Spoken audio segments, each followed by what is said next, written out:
में हमने equation of motion पढ़ा था। आज हम ग्राफ्स के बारे में पढ़ेंगे, ठीक है। और ग्राफ्स के बारे में पढ़ते हुए position time graph, velocity time graph, इन सब के बारे में पढ़ेंगे। क्लियर है? सो यशस्वी, आप केमिस्ट्री की क्लास भी लेते हो? Yes sir. ओके।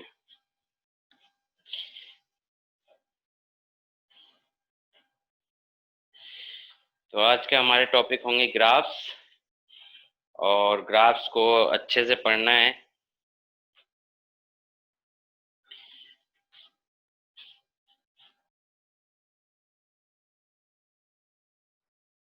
तो पहला जो हमारा ग्राफ होगा वो होगा पोजीशन टाइम ग्राफ।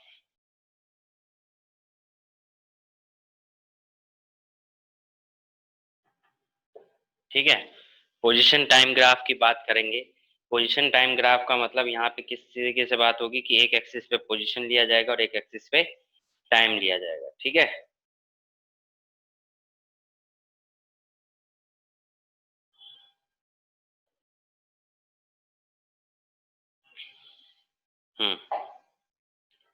तो सबसे पहला पोजीशन टाइम ग्राफ आता है रेस्ट का, यानी बॉडी अगर रेस्ट पे है तो पोजीशन टाइम ग्राफ कैसा बनेगा। तो अगर बॉडी रेस्ट पे है, ये टाइम है, ये पोजीशन है, तो ये इसका रेस्ट होगा। मतलब टाइम चलता जा रहा है बट वो अपनी पोजीशन चेंज नहीं कर रहा है। ठीक है, तो ये कैसा हो गया? रेस्ट का ग्राफ हो गया। वहीं अगर बॉडी यूनिफॉर्म मोशन में है, किसमें है? यूनिफॉर्म मोशन में, तो यूनिफॉर्म मोशन में हम कहेंगे उसे पोजीशन टाइम ग्राफ। ये स्ट्रेट लाइन, ठीक है, ये स्ट्रेट लाइन जब भी होगी तो उसे हम क्या कह देंगे? पोजीशन टाइम ग्राफ कह देंगे। क्लियर है? ये हो गया पोजीशन टाइम ग्राफ। आगे देखिए नेक्स्ट।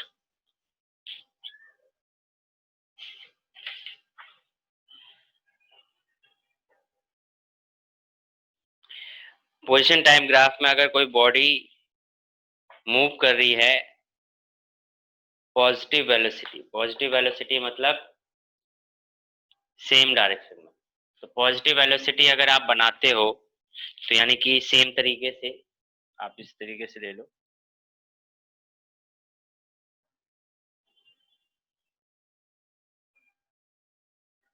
Positive velocity.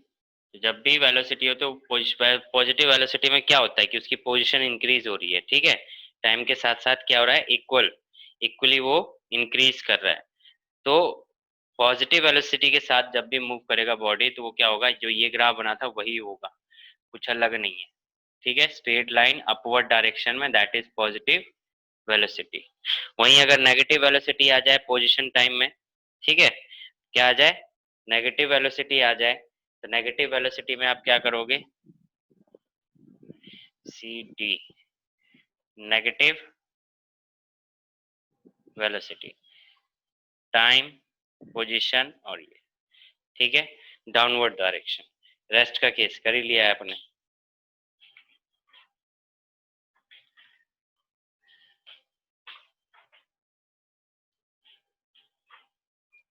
और देखिए पॉजिटिव एक्सेलरेशन का मतलब है कि कोई बॉडी एक्सेलरेटेड मोशन में, यानी कि उसकी वेलोसिटी क्या हो रही है? इंक्रीज हो रही है, तो पॉजिटिव एक्सेलरेशन। और पॉजिटिव एक्सेलरेशन को किस पे दिखाना है? पोजीशन टाइम ग्राफ पे। किस पे दिखाना है? पोजीशन टाइम ग्राफ पे। ये ध्यान रखना, ये इस तरीके से जब भी ग्राफ होगा यानी कर्व होगा कर्व होगा इस तरीके से, ये जैसे ये स्ट्रेट लाइन थी, इसे थोड़ा कर्व होगा। ठीक है, तो ये कर्व ग्राफ जो होगा पॉजिटिव एक्सेलरेशन को दिखाएगा, और इसी के अपोजिट डायरेक्शन में अगर कर्व हो जाएगा तो क्या हो जाएगा? Negative acceleration.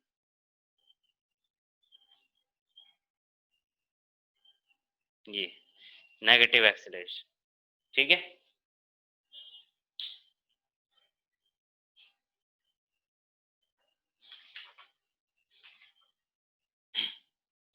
और अगर एक्सेलरेशन जीरो हो तब क्या होगा? एक्सेलरेशन जीरो का केस यही है, जैसे ये बनाया ये acceleration is equal to zero. ठीक है, एक्सेलरेशन जीरो ठीक है, तो ये एक्सेलरेशन जीरो का केस है।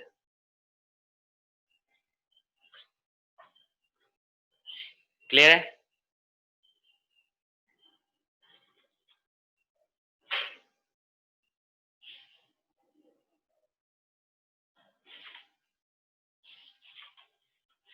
इतनी बात क्लियर है यशस्वी?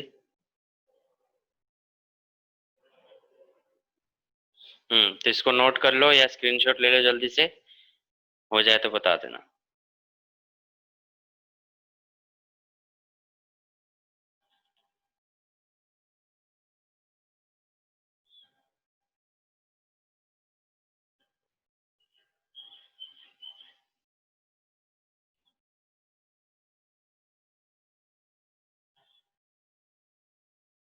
कर लिया? चलिए, ये हो गए पोजीशन टाइम ग्राफ। ध्यान रखना, रेस्ट पे यूनिफॉर्म मोशन, एक्सेलरेशन जीरो भी यही है, negative velocity, positive velocity, positive acceleration, negative acceleration. ठीक है,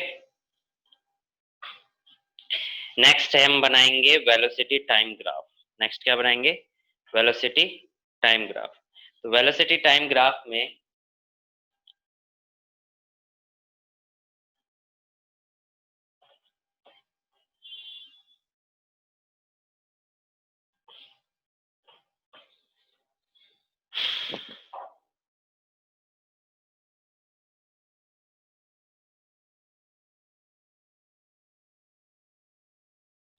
वेलोसिटी टाइम ग्राफ, तो वेलोसिटी टाइम ग्राफ जब भी होगा तो उसमें हम कुछ केसेस पढ़ेंगे, जैसे कि पहले हम पढ़ेंगे कि कोई बॉडी जो है वो पॉजिटिव डायरेक्शन में विद पॉजिटिव एक्सेलरेशन मूव कर रहा है velocity time.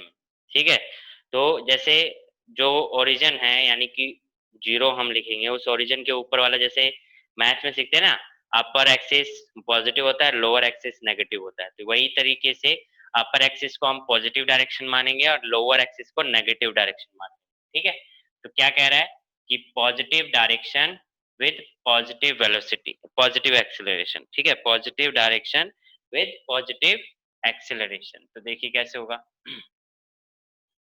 Positive direction with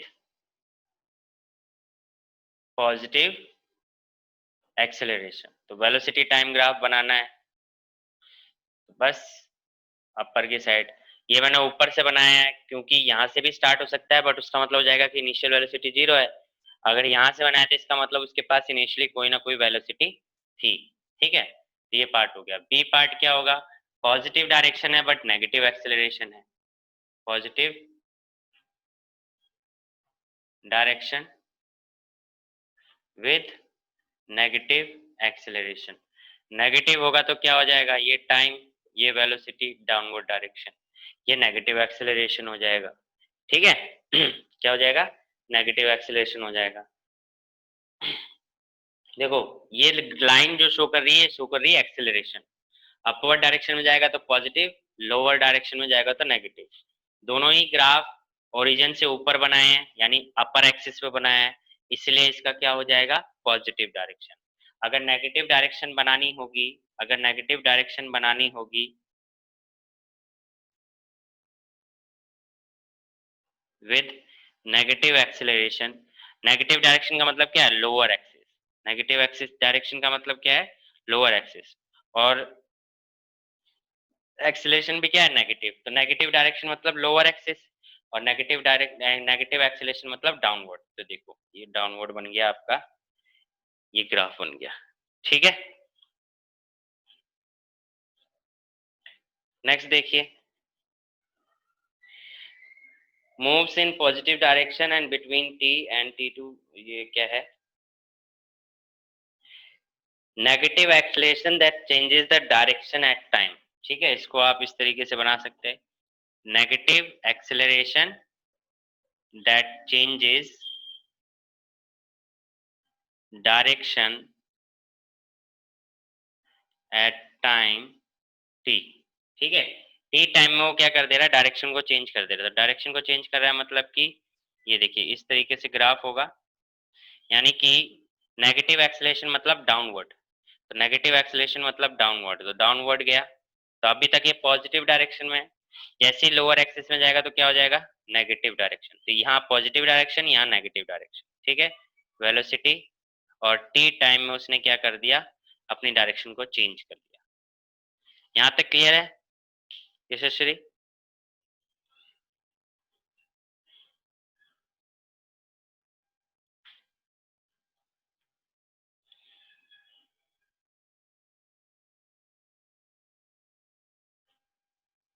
तो इसको भी नोट कर लो।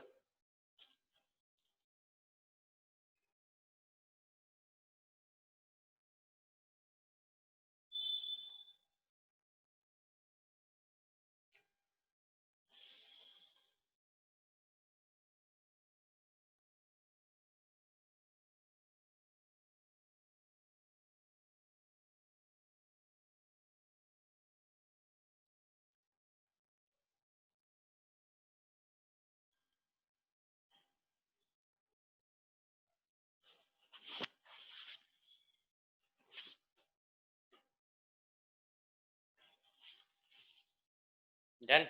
चलिए, तो ये हो गया velocity time graph. Position time graph पढ़ लिया आपने, वेलोसिटी टाइम ग्राफ पढ़ लिया आपने, ठीक है। तो अब आते हैं, एक फ्री फॉल का केस आता है कि जब बॉडी फ्री फॉल में है तो फ्री फॉल के केस में क्या ग्राफ बन सकते हैं, वेलोसिटी टाइम क्या ग्राफ बन सकता है, एक्सेलरेशन टाइम ग्राफ क्या बन सकता है, और पोजीशन टाइम ग्राफ क्या बन सकता है, ठीक है। तो ये जो ग्राफ होते हैं, इन ग्राफ के बारे में पूछा जा सकता है। ओके, तो इन ग्राफ को पढ़ने के लिए आप क्या करोगे, देखिए अब दूसरी बात, यहाँ पे मैं जितनी भी डायरेक्शन ले रहा हूँ वो वाई एक्सिस पे ले रहा हूँ, पोजीशन भी मैंने एक्स एक्सिस पे ली थी, मतलब एक्स लिया था। बट क्या है कि जब हम वर्टिकल डायरेक्शन में दिखाते हैं तो हम वाई को शो करते हैं, ठीक है। ये ध्यान रखना, एक्स और वाई का फर्क है, यानी कि पोजीशन को हम वाई से डिनोट करेंगे जब बॉडी फ्री फॉल के केस में है, ठीक है। फ्री फॉल के केस में हम बॉडी का वाई वाई एक्सिस दिखाएंगे।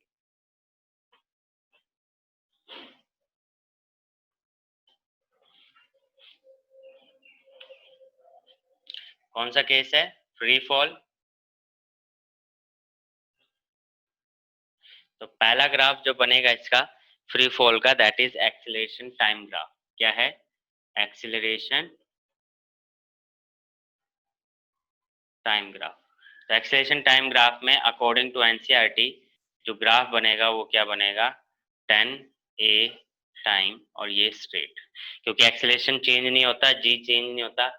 अच्छा, कुछ स्कूल में, आपके स्कूल में हो सकता है कि ये सीधा दिखाएं, बट मैं एनसीईआरटी के अकॉर्डिंग दिखा रहा हूँ। एनसीईआरटी क्या कह रहा है कि ये अपोजिट डायरेक्शन में चलता है, -10 में, ठीक है। इस वजह से -10 दिया गया, डाउनवर्ड डायरेक्शन होती है ना, इस वजह से। पर अगर उल्टा सीधा भी बना दोगे तो कोई दिक्कत नहीं है, सीधे में भी ठीक है, बट एनसीईआरटी कहती है कि ऐसा बनाओ। क्लियर है। नेक्स्ट बनेगा velocity time graph. Velocity time graph, velocity time graph में क्या हो जाएगा,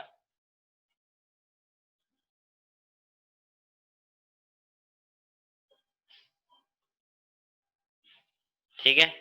और नेक्स्ट बनेगा position time graph.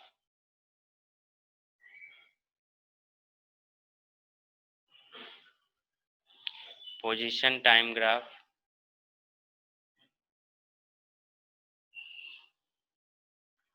Y time, और ये इस तरीके से पोजीशन टाइम ग्राफ बनेगा, ठीक है।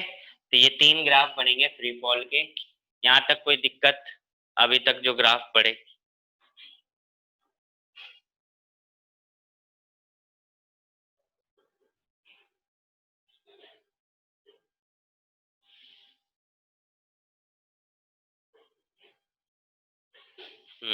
इसको भी नोट कर लो।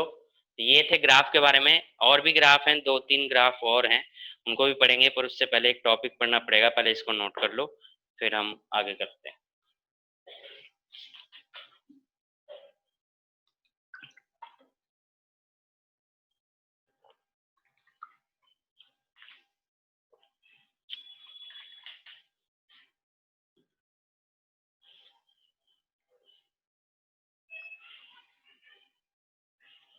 अभी मैं कुछ आपको ग्राफ बना के दिखाऊंगा, आपको बताना है कि पॉसिबल है कि नहीं, ठीक है, ये बताना है। ग्राफ आपने पढ़ लिया है, पोजीशन टाइम, वेलोसिटी टाइम और फ्री फॉल का ग्राफ आपने पढ़ा। आपको अब मैं 2-3 ग्राफ बना के दिखाऊंगा, आपको ये बताना है कि वो ग्राफ पॉसिबल है कि नहीं है, ठीक है। हम्म,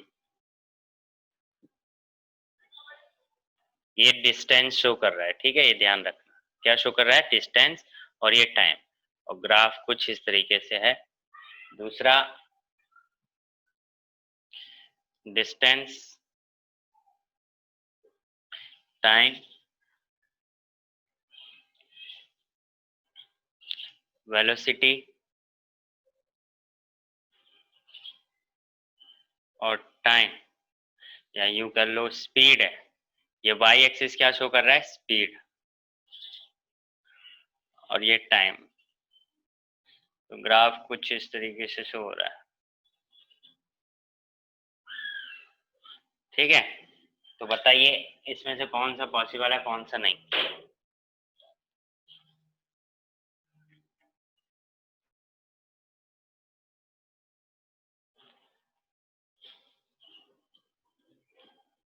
सर बस सेकंड वाला पॉसिबल नहीं है। फर्स्ट वाला पॉसिबल नहीं है? सेकंड वाला, फर्स्ट वाला है और थर्ड वाला भी है। थर्ड वाला भी है, सेकंड वाला नहीं है। सेकंड वाला क्यों नहीं है? सर क्योंकि हाफ कर्व किसी में बन ही नहीं सकता। बनने की बात नहीं है, बात यह है कि एक टाइम पे आप दो जगह प्रेजेंट हो सकते हो। सेम टाइम है, वो सेम टाइम पे यहाँ पे भी प्रेजेंट है और यहाँ पे भी प्रेजेंट है। आप एक टाइम पे एक ही जगह प्रेजेंट हो सकते हो ना। तो एक टाइम पे एक ही पॉइंट मिल सकता है, एक टाइम पे दो पॉइंट नहीं मिल सकते एक ग्राफ पे। जैसे आपने मैथ्स में कई ग्राफ बनाए हैं, तो अगर इस पॉइंट पे आप कोई पॉइंट देखोगे तो यहाँ देखोगे ना, तो आप एक ग्राफ ऐसे बनाओगे, ऐसे बना लोगे, ऐसे बना लोगे। अब ऐसा तो है नहीं कि एक ही पॉइंट पे यही ग्राफ यहाँ पे भी है और यही ग्राफ यहाँ पे भी है। दूसरा ग्राफ हो सकता है पर ये ग्राफ तो वापस इस पॉइंट पे नहीं आ सकता ना। मतलब एक ही ग्राफ दो जगह पे नहीं हो सकता, या एक ही पर्सन की पोजीशन दो जगह पे नहीं हो सकती ना सेम टाइम पे। आप सेम टाइम पे स्कूल और घर पे तो हो नहीं सकते, आप एक ही जगह हो सकते हो। इसीलिए ये रॉन्ग है, ठीक है। पहला भी रॉन्ग है और थर्ड भी रॉन्ग है, पॉसिबल नहीं है। क्यों नहीं है? देखिए, डिस्टेंस है, डिस्टेंस कभी भी डिक्रीज नहीं होता, डिस्टेंस हमेशा इंक्रीज ही होता है। डिस्टेंस कभी इंक्रीज होता है, डिक्रीज होता है? कोई एग्जांपल बताओ डिस्टेंस नहीं, डिक्रीज होता। गाड़ी नहीं चलती होता है, सर। ऑडोमीटर उसके अंदर होता है, ठीक है। तो ऑडोमीटर जब उसके अंदर होता है तो आप गाड़ी से ही स्कूल गए, ठीक है, ऑडोमीटर ने कुछ डिस्टेंस दिखाया। फिर उसके बाद आप स्कूल से वापस घर पे आए, तो क्या ऑडोमीटर का डिस्टेंस डिक्रीज होने लगता है? नहीं ना। अब आपकी गाड़ी बार बार घूम घूम के घर पे वापस आती, तो इसका मतलब ऑडोमीटर हमेशा जीरो तो नहीं दिखाता ना, वो हमेशा डिस्टेंस क्या करता है? ऐड करता जाता है। तो इसलिए डिस्टेंस हमेशा ऐड होता है, कभी भी डिक्रीज नहीं होता, तो इसलिए ये रॉन्ग है। दूसरा, स्पीड। स्पीड कैसी क्वांटिटी है? स्केलर क्वांटिटी है। अब स्केलर क्वांटिटी जो स्पीड जो है, स्केलर है, तो क्या वो नेगेटिव होगी? स्केलर क्वांटिटी नेगेटिव नहीं हो सकती। स्पीड कभी नेगेटिव हो सकती है? देखो ये नेगेटिव में आ गई। स्पीड कभी नेगेटिव हो सकती है? नहीं हो सकती, तो ये भी पॉसिबल नहीं है, समझे।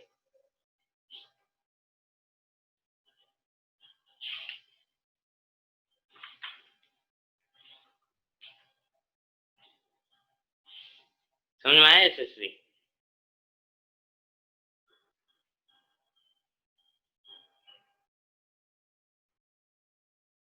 हम्म। तो इसलिए ये ग्राफ पॉसिबल नहीं होंगे, ठीक है। तो ये चीज समझ में आ गई, तो यही मेरे को पूछना था। नेक्स्ट, ग्राफ आप काफी हद तक सीख लिए हैं, वो चीजें आपको लर्न होनी चाहिए। अब एक टॉपिक सीखते हैं, ठीक है।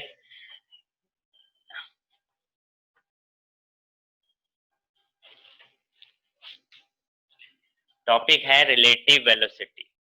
क्या है? Relative velocity. अब रिलेटिव वेलोसिटी क्या होती है? जब कोई दो बॉडी मोशन में हो, और एक बॉडी की वेलोसिटी किसी दूसरे बॉडी की वेलोसिटी के कंपेयर में अगर आप देख रहे हैं, ऑब्जर्व कर रहे हैं, तो उसे हम क्या कहते हैं, रिलेटिव वेलोसिटी। जैसे मैं गाड़ी चला रहा हूँ और मेरे साथ में कोई और भी गाड़ी चला रहा है, तो मेरी स्पीड उसके कंपेयर में कुछ और होगी, है ना, और जो बाहर बंदा खड़ा होगा उसके लिए स्पीड मेरी अलग होगी, बट हम दोनों के लिए स्पीड अलग हो जाएगी। जो मेरे लिए एक्चुअल स्पीड में मैं चल रहा हूँ वो उसको दिखाई नहीं देगी, वो शो नहीं, उसको पता नहीं चलेगा। ठीक है, मान लो कि मेरी गाड़ी 50 की स्पीड से चल रही है और साथ वाले की 40 की स्पीड से चल रही है, तो उसको लगेगा कि मैं 10 की स्पीड से चल रहा हूँ, जो डिफरेंस आ रहा है उसकी स्पीड से चल रहा हूँ। तो इसको हम रिलेटिव वेलोसिटी कहते हैं। ठीक है, जब आप एक बॉडी के मोशन की स्पीड दूसरे बॉडी के मोशन की स्पीड के कंपेयर में ऑब्जर्व करते हैं, देखते हैं, नोटिस करते हैं, तो उसे हम क्या कहते हैं, रिलेटिव वेलोसिटी। क्लियर है? डेफिनेशन लिख सकते हो, डेफिनेशन लिख लीजिए रिलेटिव वेलोसिटी का।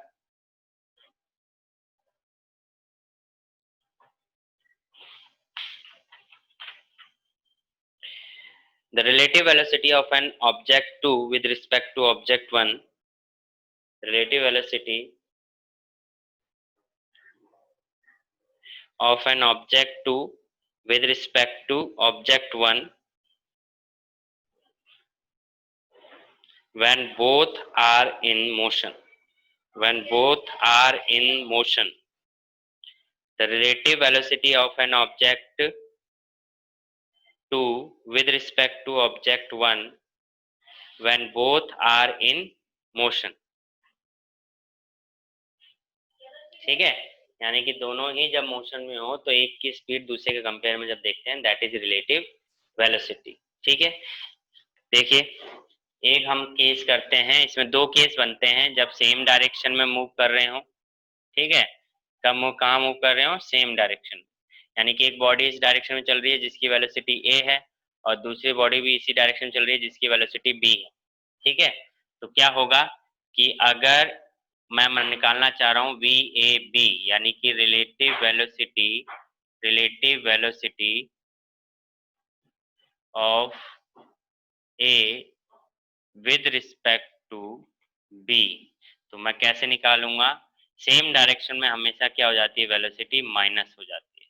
ठीक है, क्या हो जाती है, माइनस हो जाती है, तो V B minus V A. ठीक है, जैसे कि ये 40 की स्पीड से और ये 30 की स्पीड से, तो अगर वी ए बी निकालोगे तो क्या आएगा, 40 माइनस 30 यानी कि 10, और अगर इसकी निकालोगे तो 30 माइनस 40 मतलब -10, यानी वो पीछे जा रहा है। ठीक है, तो ये चीज इसकी स्पीड आ गई। क्लियर है, रिलेटिव वेलोसिटी जब सेम डायरेक्शन में। दूसरा आता है अपोजिट डायरेक्शन। दूसरा कब आता है, अपोजिट डायरेक्शन।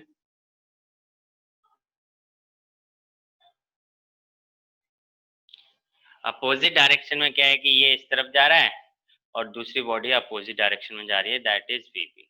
तब अगर आप रिलेटिव वेलोसिटी निकालते हो तो आपको ऐड कर देना होता है, बस।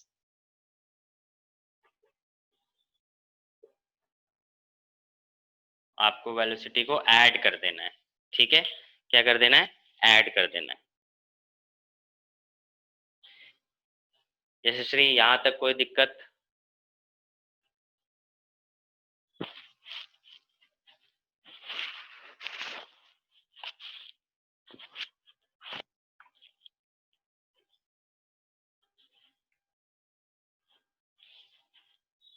ठीक है, यहाँ तक समझ में आ गया कि अगर सेम डायरेक्शन में दो गाड़ी मूव कर रही हैं तो वेलोसिटी को माइनस करना है, और अगर अपोजिट डायरेक्शन में मूव कर रही हैं तो उनको प्लस कर देना है। ठीक है, नोट कर लो इसको जल्दी से।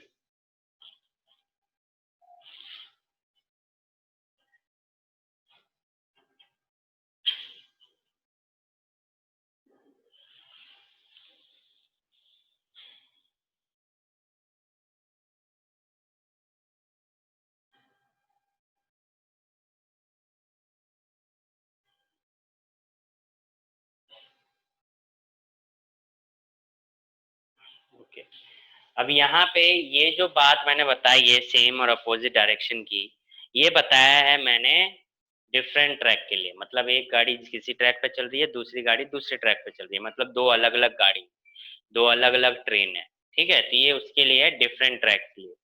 बट एक केस और आता है जिसमें सिंगल ट्रैक होता है। सिंगल ट्रैक में क्या होता है, जैसे कि एग्जांपल के लिए एक ट्रेन चल रही है ट्रैक पे और उसके ऊपर मंकी दौड़ रहा है, ठीक है, तो सिंगल ट्रैक हो गया, कोई दूसरी गाड़ी नहीं है, ठीक है।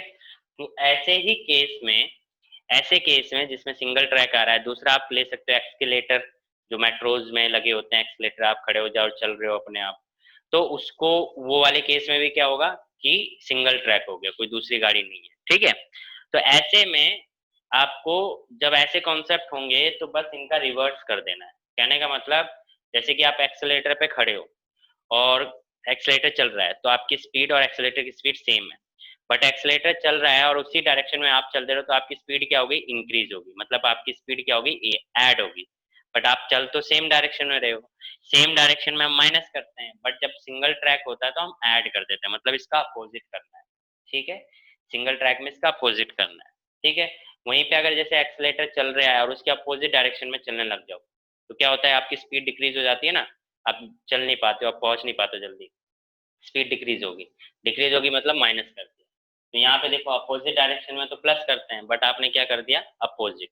तो बेसिकली जब सिंगल ट्रैक वाले केस होंगे जिसमें एक्सलेटर वाला केस है, एक ट्रेन के ऊपर मंकी दौड़ रहा है, ऐसे वाले केस जो हैं, इन केसेस में आपको इनका उल्टा करना है, ये ध्यान रखना। तीसरी बात इसमें क्या है कि जो इसमें हम चीज निकाल रहे हैं, ये रिलेटिव वेलोसिटी आपस में ही निकाल रहे हैं, ठीक है। इसमें जो ऑब्जर्वर है ये आपस में ही है, मतलब जब वीए निकाल रहे हैं तो ऑब्जर्वर कौन है, ए है, और अगर वीबी की निकाल रहे हैं तो ऑब्जर्वर कौन है, बी है। बट जब मैं सिंगल ट्रैक वाले की बात कर रहा हूँ ना, जब हम सिंगल ट्रैक का निकाल रहे हैं, तो सिंगल ट्रैक वाले केस में क्या है कि सिंगल ट्रैक में बेसिकली जो ऑब्जर्वर होता है, जो ऑब्जर्व कर रहा है, जिसके लिए आप आंसर निकाल रहे हो, वो थर्ड पर्सन होता है। जैसे कि मैं एक्सलेटर पे हूँ और मैं चल रहा हूँ, तो मेरी स्पीड का जो ऑब्जर्व कर रहा होगा वो कौन कर रहा होगा, कोई दूसरा बंदा होगा जो बाहर खड़े होकर देख रहा है। उसके लिए मैं अगर सेम डायरेक्शन में जाऊंगा तो मेरी स्पीड इंक्रीज हो रही है, उसके लिए अगर मैं अपोजिट डायरेक्शन में जा रहा हूँ तो मेरी स्पीड डिक्रीज हो रही है। तो वो थर्ड पर्सन है जो बाहर से ऑब्जर्व कर रहा है, ठीक है। सिंगल ट्रैक में ये होता है, थर्ड पर्सन होता है, इसमें कोई थर्ड पर्सन नहीं है, यही है जो आपस में एक दूसरे को ऑब्जर्व कर रहा है। क्लियर है यशस्वी?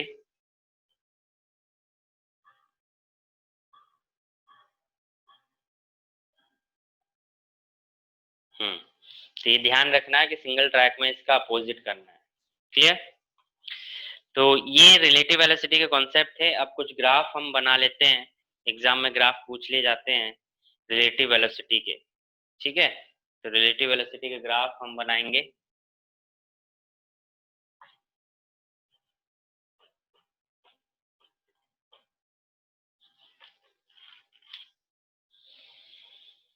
हम्म।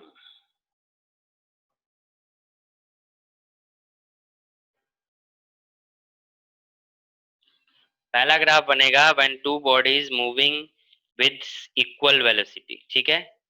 To object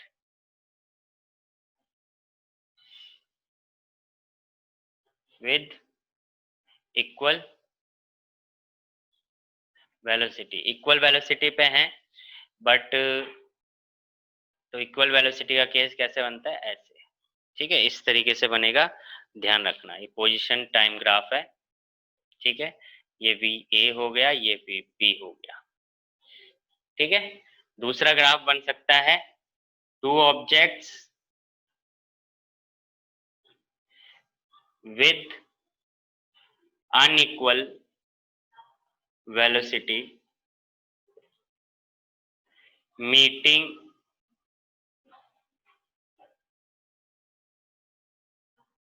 each other, meeting at a point, ठीक है। किसी पॉइंट पे वो मीट करते हैं और दोनों की वेलोसिटी अलग अलग है, मतलब एक की ज्यादा एक की कम है।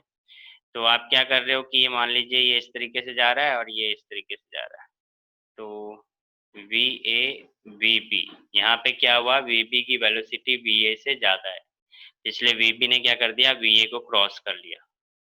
वी बी ने क्या कर लिया, वी ए को क्रॉस कर लिया।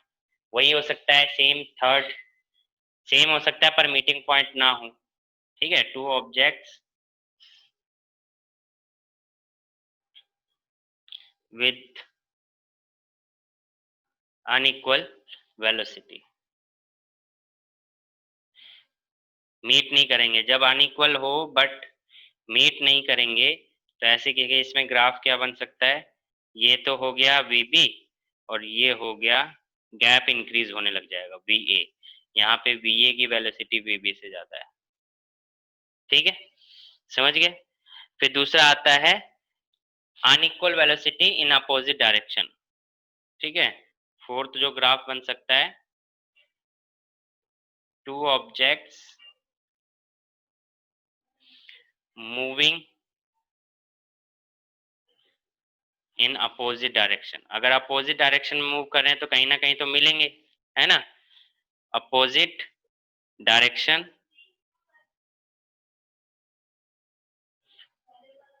मीटिंग एट पॉइंट, ठीक है। तो ये ग्राफ है, तो एक ऐसे जा रहा होगा और दूसरा ऐसे जा रहा होगा, इस पॉइंट पे वो मिल गए,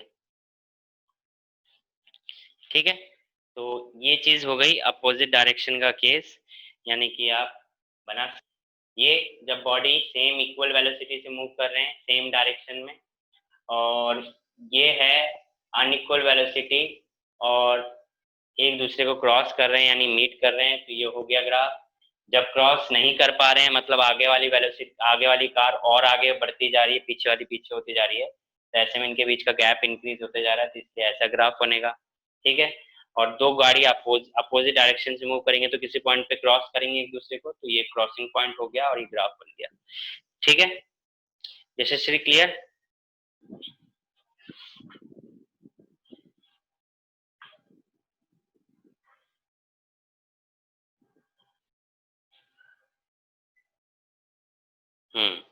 तो इसको नोट कर लो।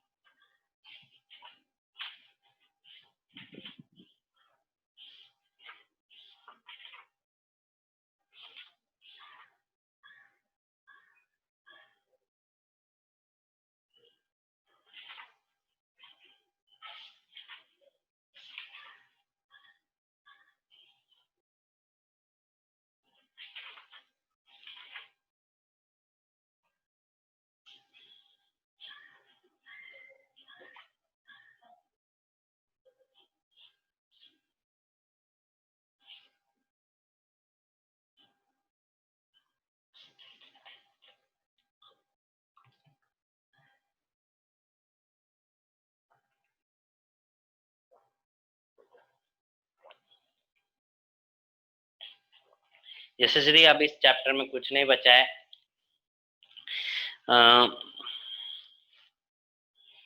यहाँ पे बस एक कैलकुलस मेथड है, वो भी सिलेबस में नहीं है, बाकी ये चैप्टर खत्म है।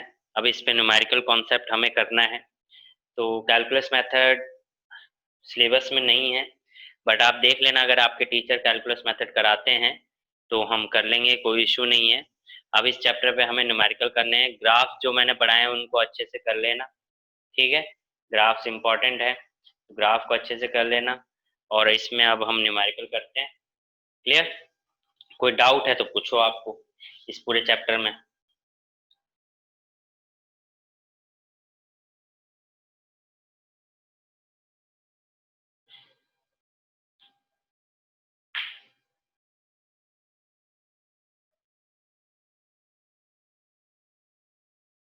कोई डाउट नहीं है,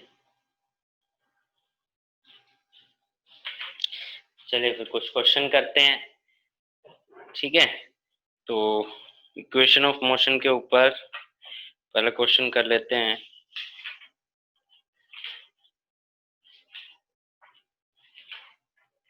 हम्म A jet plane starts from rest with an acceleration of 3 metre per second, ठीक है। एक जेट है, वो जेट स्टार्ट करता है कितनी एक्सेलरेशन से,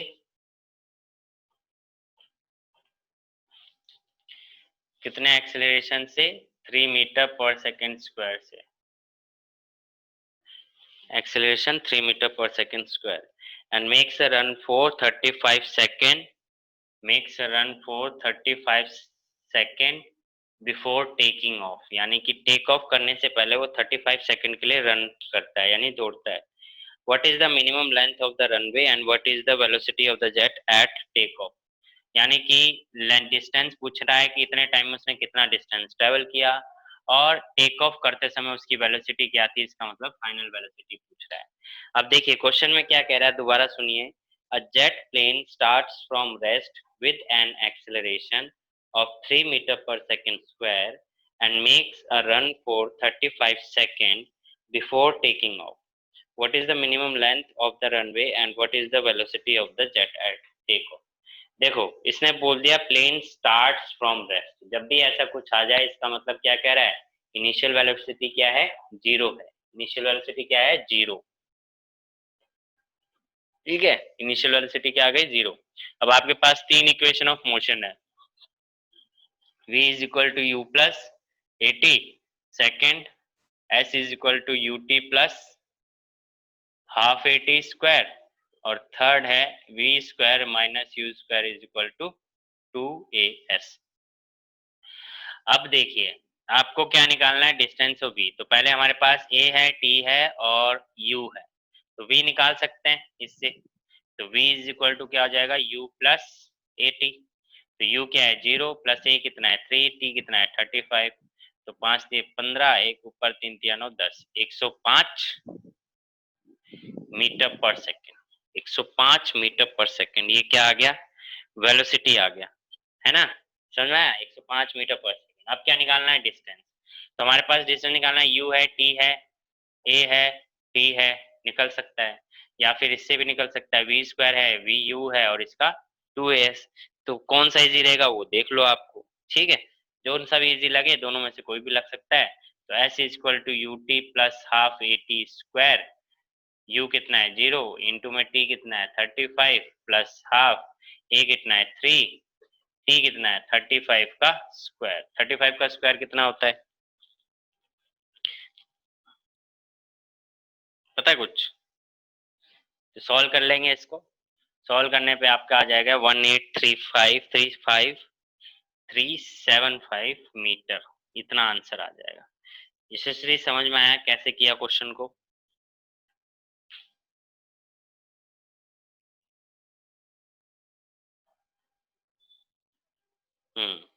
तो नोट कर लो।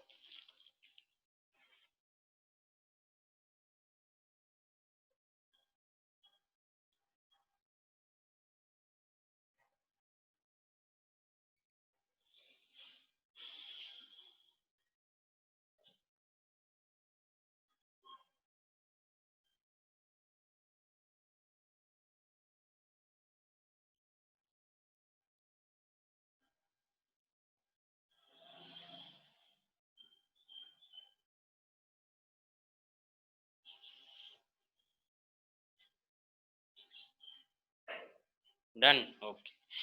देखिए एक ये क्वेश्चन हो गया। नेक्स्ट ये तो था इक्वेशन ऑफ मोशन जब बॉडी हॉरिजॉन्टल डायरेक्शन में मूव कर रही हो। ग्रेविटी के भी कुछ क्वेश्चन होते हैं। ग्रेविटी इन द सेंस कि अगर बॉडी ऊपर जा रही है नीचे आ रही है तो कितना डिस्टेंस ट्रेवल करेगी, ये सब चीजें, ठीक है। तो एक क्वेश्चन देखते हैं इसी की बेस पे, ये एनसीईआरटी का एग्जांपल ही है। A ball thrown vertically upward with the speed of, चलो इसको रब कर देते हैं।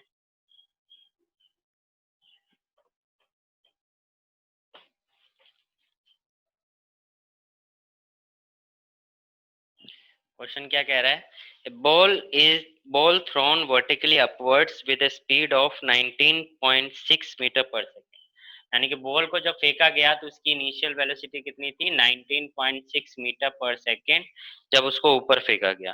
From the top of tower returns to earth in 6 second, find the height of tower. यानी कि ये मान लीजिए टावर है और इस टावर से बॉल को फेंका गया, तो बॉल पहले ऊपर गई फिर नीचे आई, ठीक है। यानी बॉल के टावर से आया और top returns to the earth, यानी यहाँ तक आया। तो यहाँ से फेंकने से लेकर यहाँ तक के आने का टाइम जो है वो कितना है, 6 सेकंड है। कितना टाइम है, 6 सेकंड, यानी टोटल 6 सेकंड। यानी ऊपर जाने का टाइम और नीचे आने का टाइम, तो इसको मान लो t1 और इसको मान लो t2, ठीक है। वो मिला के कितना आ रहा है, 6 सेकंड आ रहा है।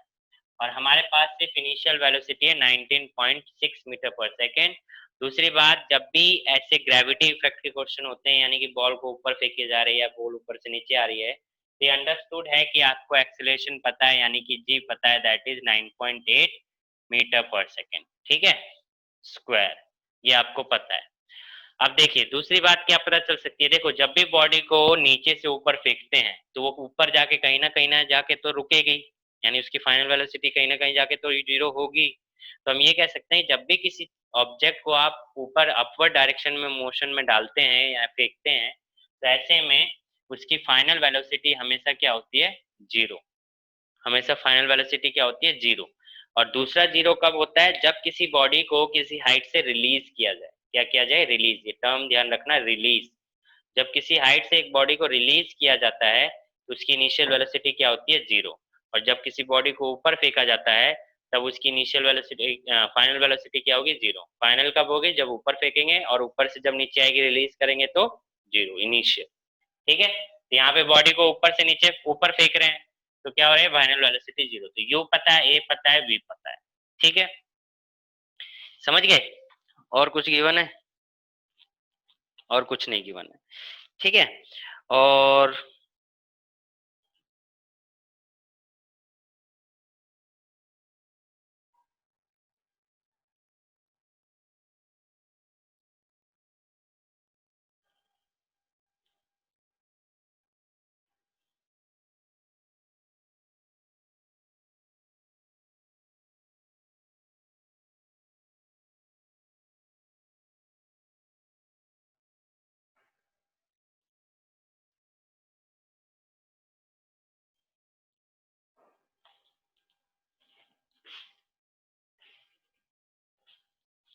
क्या गिवन है,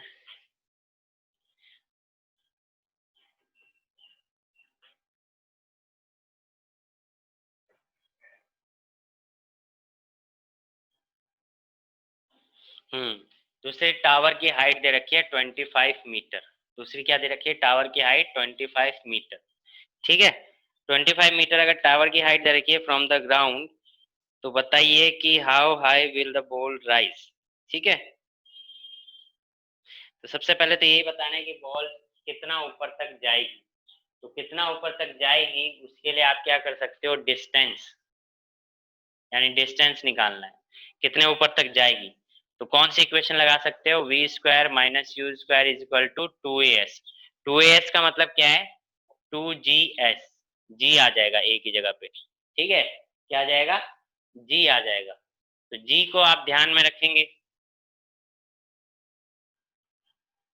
जी 9.8 है, वी 0 है, माइनस यू कितना है 19.6 का स्क्वायर, 2 इंटू 9.8 कितना आ जाएगा, इंटू डिस्टेंस निकालना है तो -19.6 का स्क्वायर इंटू इसको मल्टीप्लाई करोगे तो ये भी कितना आ जाएगा, 19.6 इंटू एस, डिवाइड करोगे तो कितना आ जाएगा, एस इज इक्वल टू कितना आ गया। अच्छा, बॉडी ऊपर की तरफ जा रही है तो जी क्या लेंगे, नेगेटिव, जी क्या लेंगे, नेगेटिव, ये कितना आ जाएगा, नेगेटिव। नेगेटिव से नेगेटिव गया, अब ये एक से एक गया तो कितना बच गया, 19.6 मीटर, यानी कि ऊपर जाएगा तो कितना बच जाएगा, 19.6 मीटर ऊपर जाएगा, और 25 तो मिथाई, तो टोटल कितना हो गया, यहाँ से लेकर अर्थ तक का, यहाँ तक का कितना डिस्टेंस हो गया, 25 प्लस 19.6, तो 6, और ये कितना हो गया, 44.6, 44.6 क्या आ जाएगी टोटल हाइट। फिर क्या है, समझ गए। अब देखो यहां से यहां तक जाने का टाइम निकल सकता है, अब आपके पास डिस्टेंस आ गया है, वेलोसिटी पता है, जी पता है, टाइम निकल सकता है, नीचे से ऊपर जाने का टाइम क्या होगा, तो टाइम निकालना है तो v is equal to u plus 80। तो v 0 है, u 19.6 प्लस जी, ए कितना है, ऊपर जा रही है बॉडी तो माइनस ले लेंगे, तो -9.8 इंटू में टी, तो टी इज इक्वल टू क्या हो जाएगा, -19.6 अपॉन में, ये इधर आएगा सर -19। हाँ जी, आपने ए लिखा हुआ है, जी आना चाहिए था वहां पे। हाँ वही बात है जी, लो, ठीक है। तो 9.8 और 19.6 से जाएगा माइनस का, ये माइनस 9.8 इंटू टी, तो कितने से जाएगा, 2 टाइम से जाएगा, तो टाइम कितना आ गया, t is equal to 2 second. यानी कि ऊपर जाने का टाइम कितना आया, 2 सेकेंड, तो बचा हुआ टाइम कितना हुआ, 4 सेकेंड, यानी कि t2 की वैल्यू कितनी आ गई, 4 सेकेंड। इस तरीके से वैल्यूज आप कैलकुलेट कर सकते हो। समझ में आ रहा है क्वेश्चन यशस्वी?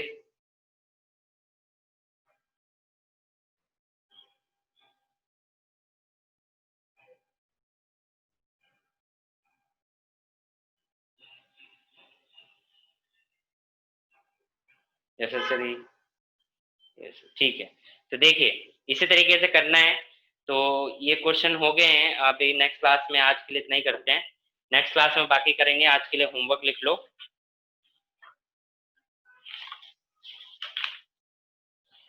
आज के लिए होमवर्क लिख लो 3.1, 3.2,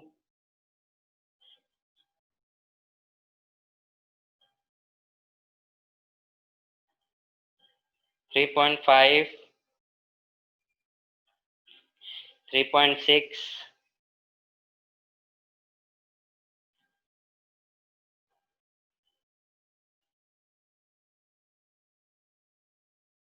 3.10, 3.12, 3.14, 3.16। अभी के लिए इतना करो, ठीक है। ये होमवर्क के लिए क्वेश्चन है, एक्सरसाइज के क्वेश्चंस हैं। इनको आप ट्राई करोगे और बताओगे, मतलब ट्राई करके गूगल क्लासरूम में अपलोड कर देना आप लोग, ठीक है। तो गूगल क्लासरूम में जब अपलोड कर दोगे तो मैं चेक करूंगा कितना सही है कितना गलत। तो बाकी क्वेश्चन हम कल करेंगे और कल इस चैप्टर को खत्म करेंगे, मतलब नेक्स्ट क्लास में। तो अभी कोई डाउट आपका यशस्वी?